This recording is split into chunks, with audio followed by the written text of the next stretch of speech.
Hi, I'm Ashley Lambert. I'm a student in the Master's of Science in Athletic Training program, and my case study presentation is on the diagnosis and management of bilateral chronic exertional compartment syndrome, also known as CECS, in a collegiate field hockey athlete. Field hockey players run an average of 5 miles every game, consisting of sprint intervals and fuel breaks. Now imagine the same activity but with inflated blood pressure cuffs around both calves. Unfortunately, this is all too familiar for our field hockey athlete.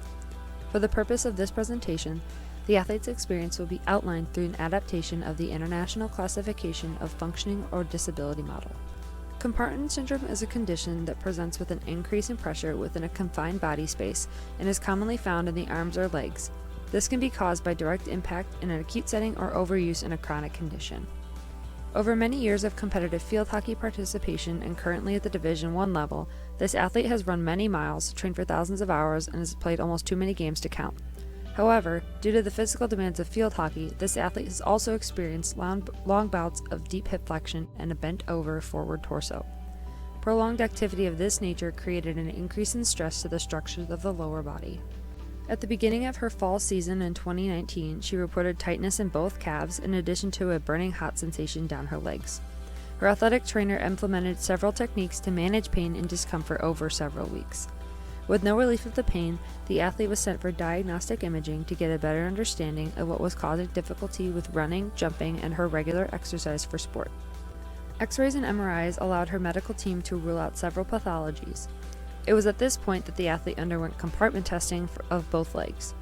This series of tests confirmed a diagnosis of CECS in 3 of the 4 compartments in both of her lower legs.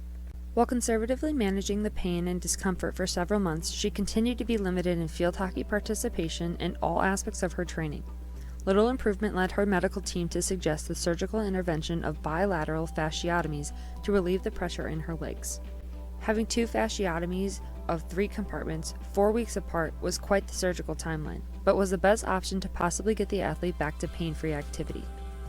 The athlete received a variety of treatments ranging from soft tissue work to custom orthotics throughout her post-surgical return to play protocol.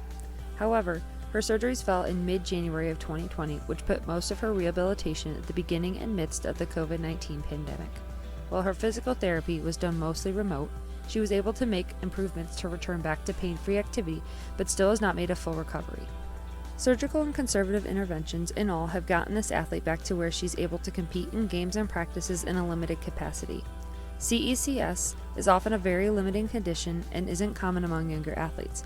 However, this athlete, with the help of a large medical team, has been able to compete and continue her field hockey career in a manageable state.